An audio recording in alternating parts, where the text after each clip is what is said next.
आज के इस कार्यक्रम में अभी अभी ऐसा लग रहा था कि हमारा अपना ये सेशन समापन की तरफ तो है। हमने स्वामी जी ये वेलनेस में एक शब्द आयुर्वेद के माध्यम से कायाकल्प सुना है। कायाकल्प के माध्यम से बूढ़ा व्यक्ति भी जवान हो जाता है। हमारी सभा आपके आने से जवान हो गई। मैं आपका स्वागत करता हूं, अभिनंदन करता हूं। परमात्मा की दया से मैं आज के इस कार्यक्रम में परम पूज्य स्वामी चिदानंद जी का अभिनंदन करता हूं, मध्य प्रदेश सरकार की ओर से वंदन करता हूं। और जिस प्रकार से हमने अपने इस सेशन के साथ दिन भर में अलग अलग प्रकार से सारी गतिविधि करते हुए जो मूल भाव हमारा था स्पिरिचुअल एंड वेलनेस समिट 2025 का, हमारी सरकार के गठन के बाद स्वामी जी हमने हर माह करीब करीब हमारे इन्वेस्टर समिट के लिए रीजनल इंडस्ट्री कॉन्क्लेव करते करते फरवरी 2025 में यशस्वी प्रधानमंत्री के माध्यम से पूरे प्रदेश के अंदर लगभग 30 लाख करोड़ से ज्यादा का इन्वेस्टमेंट, और उसमें भी खास बात हमने लगभग 21,40,000 लोगों का रोजगार का एक तरह से अवसर का हिसाब लगाया था। और उसके बाद भी ये जो वर्ष हमारा 2025 इसको उद्योग में रोजगार वर्ष के अवसर पे घोषित किया है। अलग अलग सेक्टर के माध्यम से एग्रीकल्चर सेक्टर, दूसरा जैसे ये स्पिरिचुअल हमारी अपनी जो वेलनेस की बात कही है, ऐसी प्रकार से आईटी, रियल एस्टेट और दूसरे सारे मंत्रालयों के अलग अलग विभागों को लेकर के उनके क्षेत्र में इन्वेस्टमेंट करते हुए कुल मिलाकर के मध्य प्रदेश आज इस प्रकार से तैयार हो रहा है कि ये हमारे लिए देश के अंदर सर्वाधिक संभावना वाला प्रदेश अगर कोई बनेगा तो मध्य प्रदेश बनेगा। हमें इस बात का आनंद भी है और ये संतोष है। धीरे धीरे करके सभी विभागों की पॉलिसियों के आधार पर यहाँ व्यापार व्यवसाय व्यापारी के लिए भी हित में है, प्रदेश के भी हित में, क्योंकि कुछ तो परमात्मा ने भी विशेष हमको आशीर्वाद दिया है कि हम देश के मध्य में हैं।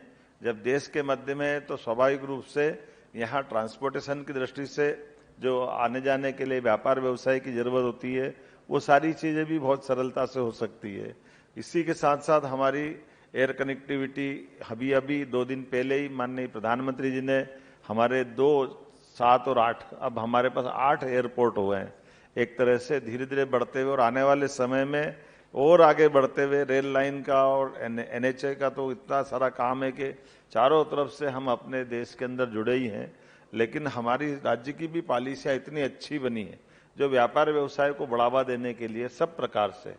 अब ये कई जगह तो मैं अभी गोवा के मेरे मुख्यमंत्री कह रहे थे कि ऐसा होता है क्या कि होटल बनाने में आप 30 से 40% तक सब्सिडी दे दें। बोले हमारे यहाँ तो 10% भी नहीं दे रहे। हमने कहा आप हमारे यहाँ लगा लो, हम आपको भी दे देंगे, हमको क्या मना है। हमने कहा आप गोवा, आपका पेट भरा हुआ है तो बात अलग है। हमने तो कहा कि हमारी तो संभावना वाला प्रदेश है। और केवल वो नहीं, अब हॉस्पिटल में भी कल मैं अपने एक मित्र है, बड़े उनके अच्छे हॉस्पिटल हैं, वो उनका मन तो बन ही रहा था। उन्होंने कहा ये बड़ा आकर्षक, सबसे अच्छा आकर्षक प्रस्ताव कहीं मिल रहा है। अभी हमारे टेंडर खुले महाराज जी। हमने अपने मेडिकल कॉलेज के लिए भी देश के अंदर पहली बार ये प्रयोग किया है कि दुनिया में होता था, लेकिन जैसे आप अमेरिका में रहे आपको तो मालूम है, दुनिया की आपको जानकारी है कि एकमात्र भारत का है जहां हमारे यहाँ पता नहीं कहां से कौन कौन सी सोच हो जाती है कि मेडिकल कॉलेज खोलना तो अपना हॉस्पिटल बनाओ, अपना कैंपस बनाओ, अपनी सारी चीज खड़ी करो, फिर आवेदन करो, फिर आपको परमिशन मिलेगी। अभी हमने अपने व्यवस्था में बदलाव कर दिया है कि जमीन 25 एकड़ से ज्यादा जो हॉस्पिटल की चाहिएगी केवल 1 रुपए में देंगे। 1 रुपए में जमीन हम पूरी मेडिकल कॉलेज के लिए। और अभी ताली अधूरी है, अभी और बता रहा हूं। मेडिकल कॉलेज खोलने के लिए जो हॉस्पिटल की शुरुआती जो शर्त होती है, 300 बेड से बड़ा जो हॉस्पिटल है वो भी हम फ्री दे रहे हैं कि हम स्टाफ को सैलरी हम देते रहेंगे और आप 1 रुपए में जमीन लो, मेडिकल कॉलेज आप खोलो और भविष्य की दृष्टि से आगे बढ़ो। एक तरह से ये जो हमारी मेडिकल की शिक्षा हो या सभी प्रकार के उद्योग निवेश की संभावना वाला क्षेत्र, इसके पीछे भाव इतना ही है। दुनिया में ऐसे ही होता है, प्रैक्टिकल करने के लिए तो कहीं भी हॉस्पिटल में जाते हैं, जो अपने आप होते ही है, और पढ़ाने के लिए अपनी बिल्डिंग बना, सिस्टम बना ले। लेकिन कई प्रयोग ऐसे किए जरूर है जिसके बलबूते पर, जैसे रोजगार पर अगर आप उद्योग लगाओगे तो हमारे रेडीमेड गारमेंट्स के लिए हमको बड़ा अटपटा लगा कि हमारे यहाँ कॉटन पूरे देश में सबसे ज्यादा मध्य प्रदेश में होता है, लेकिन जहां कॉटन नहीं होता वहां रेडीमेड गारमेंट्स और कपड़े बनाने के उद्योग चल रहे हैं। हमारा मद्रास से लेके सारे क्षेत्रों में, कोयम्बटूर में गया तो वहां सब दूर ये बड़े पैमाने पे निवेश का काम चल रहा है। तो हमने कहा भाई जहां कॉटन बन रहा वहीं धागा बनना चाहिए, वहीं कपड़ा बनना चाहिए, वहीं कपड़े को अपना रेडीमेड गारमेंट्स बना करके जहां चाहो वहां निर्यात करो। तो इसीलिए हमने इसमें भी प्लान बनाया कि जो रोजगार आधारित उद्योग है उसमें हम इंसेंटिव देते हुए पर लेबर 5,000 रुपया, कारखाना आपका, कमाओ आप, कोई तकलीफ नहीं, लेकिन हमारे लोगों को रोजगार अगर आप दे रहे हो तो उसका इंसेंटिव भी हम देने को तैयार है, हमको कोई परेशानी नहीं। और 4,000 से बड़े बड़े कारखाने, 7,000 तक के कारखाने, और सभी प्रकार के लेबर डिपार्टमेंट के माध्यम से भी जो जो संभव हो सकता है सब संशोधन भी करते हुए सारी अनुकूलता बनाते हुए। जब हमारे पास आज की स्थिति बिजली सरप्लस है न, इतना अच्छा राज्य, कभी हमारे यहाँ लेबर प्रॉब्लम नहीं हुई, कोई हड़ताल होती ही नहीं, लोग समझते ही नहीं, बड़े प्रेम भाव से रहने वाले, जैसे पहाड़ के लोग ऐसे मालवा के लोग, दोनों में कोई अंतर नहीं, इतना अनुकूलता वाला क्षेत्र है। और आपने कहा कि गंगा दशहरे के दिन गंगा जी आपसे छूटी है। महाराज जी छूटी नहीं है, गंगा जी ने पकड़ा हुआ आपको। मैं आपको अभी थोड़ा सा निवेदन कर रहा हूं कि आप थोड़ी देर बाद रामघाट मेरे साथ चलना, हम गंगा बेसन में ही गंगा जी की पूजा करेंगे। गंगा जी के लिए छिपरा जी में अपन पूजा करेंगे, छिपरा जी जा रही चंबल में, चंबल जा रही जमुना में, जमुना जा रही गंगा में, तो यही तो गंगा सागर पहुंचा रही है, इसके बाहर क्या है? ये गंगा बेसिन का ही इलाका है। इसी की दृष्टि से हम वही बात कर रहे हैं। इसलिए मंदिर की बात आपने कही, बहुत अच्छी मंदिर संस्कृति, मन के अंदर यही तो मंदिर हमारे लिए, आत्मा सो परमात्मा, परमात्मा की उस भाव को लेकर के हम सब अपने अपने कामों को लेकर यशस्वी प्रधानमंत्री के नेतृत्व में, तेजस्वी, और एक तरह से वो तो ऋषि तुल्य है, उनका जीवन, पूरा जीवन यशस्वी प्रधानमंत्री का, और कितना सुंदर उन्होंने मन में संकल्प लिया है। आज एक साथ 2 तिथियां मिली हुई है, एक तिथि गंगा दशहरा भी है और एक तिथि पर्यावरण दिवस की भी है।